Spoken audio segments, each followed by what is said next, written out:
Le doux murmure du matin s'installa dans notre maison alors que moi, un homme de 26 ans, m'octroyais le rare luxe d'une journée de congé. L'air était épais d'anticipation, ignorant que le calme serait bientôt brisé par la révélation qui m'attendait sur les réseaux sociaux. Je défilais machinalement mon fil d'actualité Facebook, mon attention capturée par un nom familier, le cousin de ma femme, Daniel. Un simple clic, un moment de curiosité, et mon monde bascula. Là, dans un message privé destiné à ma femme, se trouvaient des mots qui déchirèrent la façade de notre vie en apparence stable. Le message de Daniel, rempli d'implications et de sombres suggestions, fut un coup de poignard en plein cœur. Fixant l'écran, je ressentis le poids de ces mots s'enfoncer en moi. J'aimerais te voir à genoux. La confusion se transforma en prise de conscience, un malaise naissant dans mon estomac. Ce n'était pas à moi que Daniel s'adressait. C'était à ma femme, la femme à qui j'avais confié mon cœur. Le silence qui suivit pesait l'eau dans l'air. Je refermai l'ordinateur, mon esprit tourbillonnant d'un mélange de choc et d'incrédulité. Plus tard dans la journée, alors que les aiguilles de l'horloge marquaient le passage du temps, je ne parvenais pas à me défaire du poids de ce que j'avais découvert. L'atmosphère entre ma femme et moi devenait tendue, chaque instant nous rapprochant de l'inévitable confrontation. Dans la pénombre de notre salon, je rompis le silence. J'ai vu un message sur Facebook. Je commençai prudemment, ma voix tendue par le poids de la vérité que je détenais. Ses yeux, autrefois emplis de chaleur, vacillaient maintenant entre surprise et malaise. Quel message? Elle répondit, feignant l'innocence, mais le tremblement dans sa voix trahissait la culpabilité qui persistait sous la surface. J'hésitais, les mots se coinçant dans ma gorge, mais je ne pouvais laisser la tromperie s'installer. De la part de Daniel, dis-je, mon regard fixé sur le sien, cherchant une trace d'honnêteté. Sa réponse fut un simple haussement d'épaule, une tentative de minimiser l'importance du message. Oh ça? Ce n'est rien, juste Daniel étant Daniel. Ne cherchez pas trop loin. Ma patience a diminué, remplacée par une montée de frustration. Rien? C'est tout. Qu'est-ce qui se passe entre vous deux? J'ai demandé, ma voix montant, la tension dans la pièce atteignant son point de rupture. La vérité, une ombre persistante dans les recoins de notre histoire commune, était sur le point d'émerger. La soirée descendit, enveloppée d'une tension inconfortable qui s'accrochait au mur de notre maison. Le poids du message de Daniel planait entre nous, une vérité implicite exigeant une reconnaissance. Ma femme, apparemment impassible, l'a rejeté comme si c'était simplement une perturbation dans le tissu de notre existence. Alors que nous étions assis dans la faible lueur de notre salon, l'air s'épaississait de mots non prononcés. Je ne pouvais me défaire du malaise qui tordait mes entrailles. Un appel silencieux à la réalité que je souhaitais ne pas être vrai. Pourquoi es-tu si contrarié à ce sujet? Ma femme demanda, sa voix légère, une nonchalance forcée qui irritait mes nerfs à vif. C'est juste Daniel qui est inapproprié. Inapproprié comme toujours. Je lui lançai un regard, mélange d'incrédulité et de frustration. Inapproprié? Cela va au-delà de ça. Quelle est l'histoire entre vous deux que je ne connais pas? Elle soupira comme si mes questions la pesaient. Il n'y a rien. Nous sommes une famille et les familles ont leurs bizarreries. Tu drames et tisseuse. Je ne pouvais laisser ça passer. Je ne dramatise pas. C'est une question de confiance, d'honnêteté. Qu'est-ce que tu ne me dis pas? Elle se déplaça mal à l'aise, évitant mon regard. Ce n'est que Daniel. Nous nous connaissons depuis si longtemps. Ce n'est rien de plus qu'une plaisanterie inoffensive. Plaisanterie inoffensive. J'ai ri, l'amertume dans ma voix reflétant l'amertume de la situation. Daniel fait partie de la famille et il y a une limite. Tu ne peux pas simplement ignorer cela.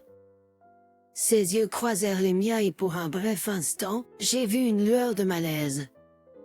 Écoute, nous en parlerons plus tard. Mais c'était important. L'éléphant dans la pièce refusait d'être ignoré. Nous devons en parler maintenant. Qu'est-ce que je rate ici? Elle soupira, la frustration creusant des lignes sur son visage.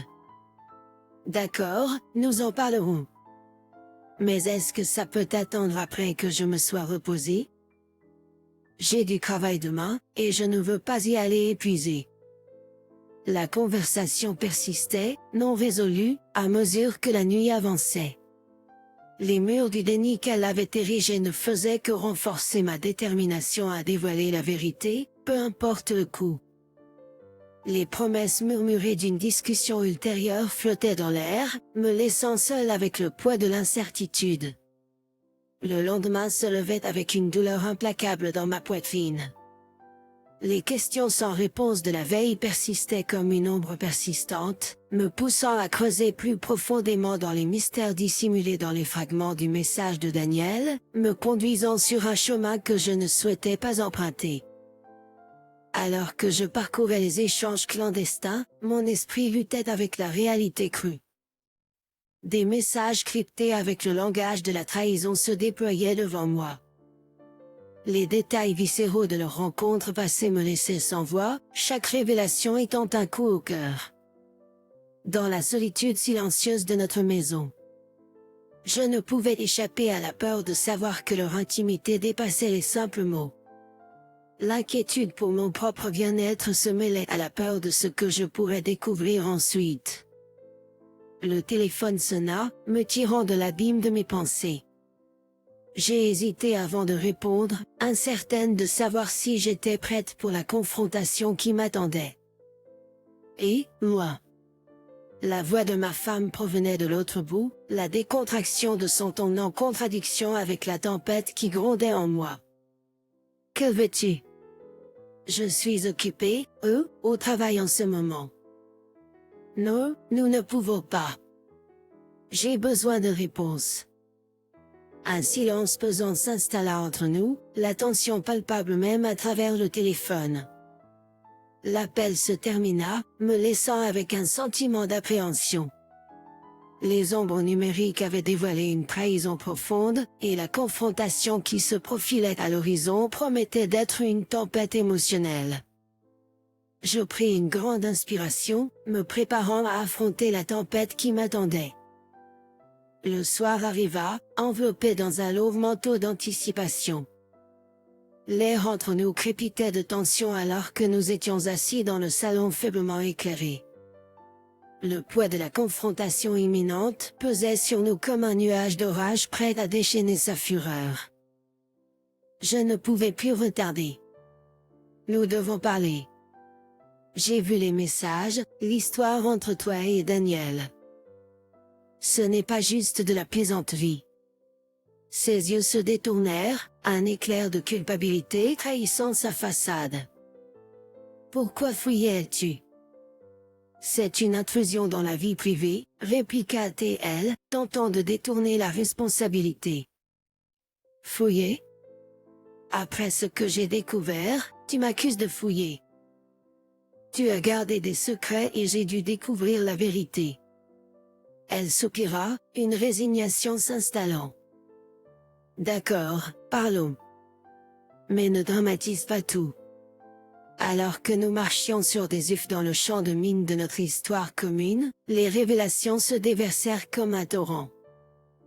Chaque aveu, chaque vérité douloureuse, semblait être un marteau frappant les fragiles restes de notre lien autrefois indissoluble. Je n'arrive pas à croire que tu nous aies fait ça, l'accusai-je, ma voix empreinte de trahison. Comment as-tu pu laisser les choses aller si loin avec Daniel? Elle évitait le contact visuel, son regard fixé sur un point lointain. Ça ne devait pas se passer comme ça. C'est juste arrivé. Juste arrivé? Ce n'est pas une aventure sans lendemain. C'est une trahison de notre mariage, m'exclamai-je, la dure réalité planant entre nous comme un verdict non exprimé. Des larmes montèrent dans ses yeux, mélange de remords et de frustration. Je n'ai jamais voulu te faire de mal. C'était une erreur, une terrible erreur, la pièce résonnait du poids de nos vies brisées, la décision de divorcer devenait une inévitable hantise dans mes mots. Le silence nous enveloppa, la vérité persistant comme un amer arrière-goût. La décision de mettre fin à notre mariage fut prise à ce moment-là, une amère reconnaissance des dommages irréparables. Les fils dénoués de notre mariage exigeaient une clôture, et le chemin vers la guérison semblait semé d'embûches. Après notre confrontation, les vestiges de notre mariage brisé gisaient éparpillés tels des éclats de verre. À mesure que la gravité de notre décision de divorce s'enfonçait, un lien inattendu émergeait des décombres. Un lien forgé non dans la trahison mais dans la douleur partagée. Dans les jours qui suivirent, j'ai trouvé du réconfort en compagnie d'Amelia, la femme de Daniel. Nos mondes se sont heurtés à la suite de l'affaire, et au milieu de la tourmente émotionnelle, une amitié improbable a fleuri. Un soir, nous étions assises dans un café, le poids de nos expériences communes jetant une ombre sombre sur notre conversation. Au milieu, ses yeux reflétant les échos de la trahison, prit la parole en premier. Je n'aurais jamais pensé me retrouver dans cette situation, avoua-t-elle, sa voix teintée d'une tristesse et d'une frustration mêlée. Daniel et moi devions former une famille. J'ai acquiescé, comprenant que la douleur partagée formait un langage non exprimé entre nous. C'est comme si toute notre base était un mensonge. Comment avancer après cela? Emilie soupira, son regard fixé sur les tourbillons dans son café. Je ne sais pas si on peut vraiment avancer complètement. Peut-être qu'on apprend juste à porter le poids différemment. Au fil des jours, nos expériences partagées sont devenues un pont entre nous, une connexion fragile dans un monde d'incertitude. Nous avons affronté les défis de reconstruire nos vies avec une compréhension partagée de la trahison qui a dénoué nos mariages. Un soir, alors que nous étions assis dans la tranquille solitude du salon d'Amelia, le poids de notre douleur partagée nous accablait. J'ai hésité avant de parler, incertain de comment articuler le lien qui s'était tissé entre nous. Je ne m'attendais jamais à trouver du réconfort auprès de quelqu'un partageant la même douleur. J'ai admis ma vulnérabilité, mais j'en suis reconnaissant. Emilie a croisé mon regard, une lueur de gratitude dans ses yeux. Parfois, il faut souffrir ensemble pour trouver du réconfort. Nous ne sommes pas seuls dans ce désordre. Le territoire inexploré de notre connexion naissante présentait à la fois du réconfort et un défi. Alors que nous naviguions ensemble à travers le terrain émotionnel, je ne pouvais m'empêcher de me demander comment ce lien inattendu façonnerait nos chemins individuels à l'avenir. Dans les jours qui ont suivi, nos conversations ont exploré les subtilités de la guérison, du pardon et de la possibilité d'un avenir affranchi des ombres de la trahison. Ensemble, nous avons affronté l'inconnu, trouvant du réconfort dans la compagnie née des ruines de nos mariages brisés. Au lendemain de la révélation et de la décision de divorcer, les échos de la trahison résonnaient à travers les salles autrefois sacrées de notre vie commune. Les émotions, brutes et non filtrées, déferlaient comme une marée implacable, menaçant d'engloutir tout semblant de normalité qui nous restait. Chaque pièce de notre maison, autrefois emplie de rires et de rêves partagés, portait désormais les cicatrices d'un amour trahi. Un soir, au milieu du silence étouffant de notre salon, je ne pouvais plus retenir la douleur. Comment en sommes-nous arrivés là? Comment avons-nous laissé tout se dénouer ainsi? J'ai demandé, ma voix chargée du poids des regrets. Ma future ex-femme, les yeux gonflés des larmes qui étaient devenues nos compagnes quotidiennes, a croisé mon regard. Je n'ai jamais voulu que cela se termine ainsi. Je suis juste. Je me suis perdu en chemin. L'aveu est resté en suspens. Dans le calme de ce moment, la réalité de nos vies brisées planait comme une évidence. Le monde extérieur reflétait le tourment interne. Des amis, autrefois piliers de soutien, naviguaient désormais dans le paysage fracturé de nos vies avec prudence. Chaque interaction portait la question non dite. Comment avons-nous pu manquer les fissures dans la façade de notre mariage apparemment heureux? Un jour, dans un rare moment de franchise, j'affrontai ma mère, ses yeux empreints de préoccupation. L'as-tu vu venir? La trahison? J'ai demandé, cherchant des réponses qui semblaient échapper. Elle soupira, un mélange de tristesse et de regret marqué sur son visage. J'aurais aimé, mais parfois ceux que nous aimons nous aveuglent aux ombres qu'ils projettent. La vérité, une amère pilule, n'offrait aucun réconfort. Les blessures de la trahison étaient profondes, traversant le tissu de confiance qui nous avait autrefois liés. Les échos du passé, des regrets murmurés et des excuses non exprimées, remplissaient le vide laissé par les restes émiettés de notre mariage. Alors que les jours se transformaient en semaines, et les semaines en mois, les échos de la trahison devenaient un refrain obsédant. Le processus de démêler nos vies semblait une tâche insurmontable, chaque pas en avant accompagné des bruits de pas fantomatiques du passé. Dans les moments de silence où le monde s'effaçait en arrière-plan, le poids de l'histoire partagée pesait sur nous, nous laissant lutter contre les conséquences d'un amour fané et mort. Le chemin vers la guérison semblait périlleux, et les échos de la trahison devenaient les invités non désirés dans notre parcours vers un avenir incertain. Au milieu des ruines de notre mariage brisé, une décision cruciale se profilait, la nécessité de se libérer des chaînes d'un passé entaché par la trahison. La réalisation que nos chemins s'étaient divergés, modifiant irrémédiablement la trajectoire de nos vies, apportait un sentiment d'urgence pour démêler les fils restants qui nous liaient. Un jour, alors que la procédure de divorce prenait de l'ampleur, ma future ex-femme et moi étions assis en face l'un de l'autre dans le bureau de notre médiateur, l'air lourd du résidu d'émotions que nous n'avions pas encore appris à naviguer. Il est temps de discuter de la division des biens. Le médiateur déclara, le poids de la déclaration planant dans l'air comme un décret solennel. Ma future ex-femme soupira, évitant mon regard. Je ne veux pas que ce soit compliqué. Faisons-le rapidement. D'accord. Ai-je répondu, ma voix dénuée de l'amertume qui avait coloré nos interactions précédentes. La détermination à avancer éclipsait les vestiges de notre histoire commune. Alors que les aspects pratiques du divorce se déroulaient, l'acte symbolique de signer des papiers devenait un rite de passage. Les traits du stylo, autrefois utilisés pour sceller des promesses d'éternité, gravaient maintenant la finalité de notre séparation. Au milieu des procédures légales, ma mère me contacta, sa voix mêlant inquiétude et soutien. « Es-tu sûr de cela? Il est encore temps de reconsidérer. » J'ai pris une grande inspiration, le poids de la décision pesant sur moi. Je ne peux pas continuer à vivre dans une façade. Il est temps de briser les chaînes et de redécouvrir qui je suis en dehors de ce mariage.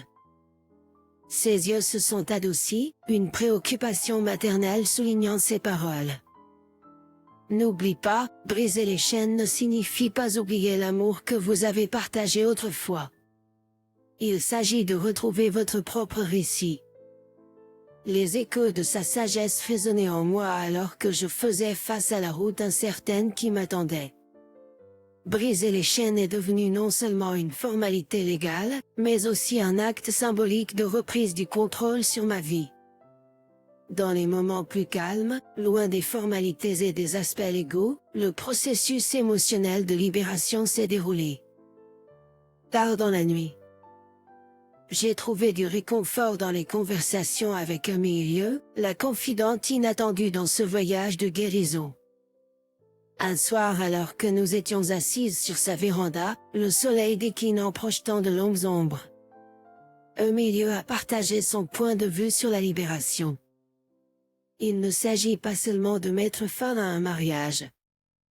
Il s'agit de redécouvrir votre propre identité, de construire une nouvelle vie à partir des ruines. J'ai acquiescé, la vérité de ces paroles résonnant avec le sentiment naissant de libération. La libération est un processus, n'est-ce pas? C'est vrai, a-t-elle affirmé, une force tranquille dans son regard. Mais souviens-toi, tu n'es pas seul dans cette épreuve. Nous forgeons tous les deux de nouveaux chemins, et il y a de la force dans cette solidarité.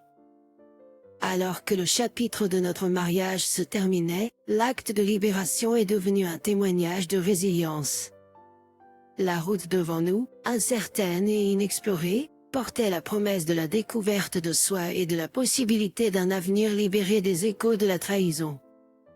Après le divorce, le paysage de nos vies s'est transformé en un territoire inconnu, nous invitant à explorer les possibilités qui se trouvaient au-delà des décombres de notre mariage brisé. Les chemins autrefois familiers se sont maintenant estompés en une mosaïque d'incertitudes, promettant à la fois des défis et une liberté retrouvée. Un jour, au milieu des boîtes de souvenirs rangées, je me suis retrouvée debout dans l'embrasure de notre maison commune, un endroit qui résonnait autrefois de rires, de promesses chuchotées et de la chaleur de la compagnie. Le vide intérieur reflétait le vide laissé par notre mariage dissous.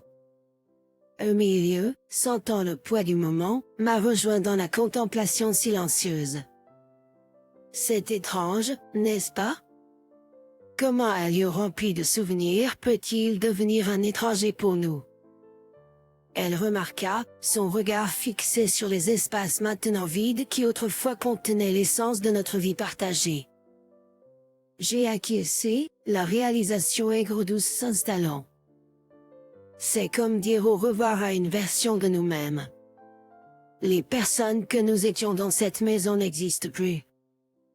Les échos de notre sentiment partagé persistaient, une reconnaissance silencieuse du pouvoir transformateur des fins et des commencements.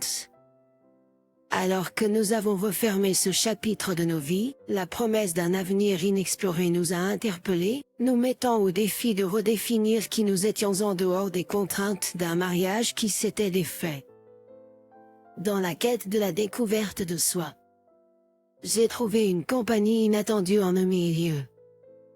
Nos expériences partagées sont devenues l'échafaudage sur lequel nous avons construit une amitié hésitante, un pont reliant les fragments de nos passés respectifs. Un soir, alors que nous étions assises sur le porche, sirotant du café et regardant le soleil disparaître sous l'horizon, au milieu aborda le sujet de l'avenir inexploré. Que vois-tu au-delà de cela? Pour toi-même? Je veux dire, demanda-t-elle, ses yeux reflétant une curiosité teintée d'espoir. La question persistait dans l'air, me poussant à contempler. Contempler les contours de la route à venir.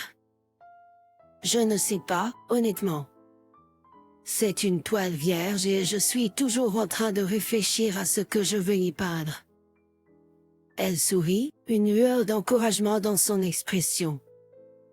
C'est ça, n'est-ce pas? La chance de se redéfinir, d'explorer des territoires inconnus sans le poids du passé. Alors que les semaines se transformaient en mois, l'avenir inexploré devenait une toile sur laquelle nous peignions les traits de nos vies en évolution. Le processus de reconstruction, bien que redoutable, portait la promesse d'une résilience nouvelle et du potentiel de joies inattendues. La finalité du divorce ne marquait pas la fin, mais plutôt le début d'un voyage vers la découverte de soi.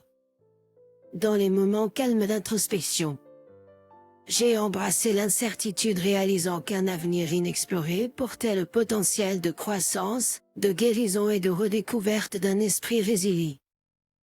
Merci d'avoir écouté l'histoire jusqu'au bout et si vous l'avez appréciée, veuillez nous soutenir en aimant et en vous abonnant à notre chaîne.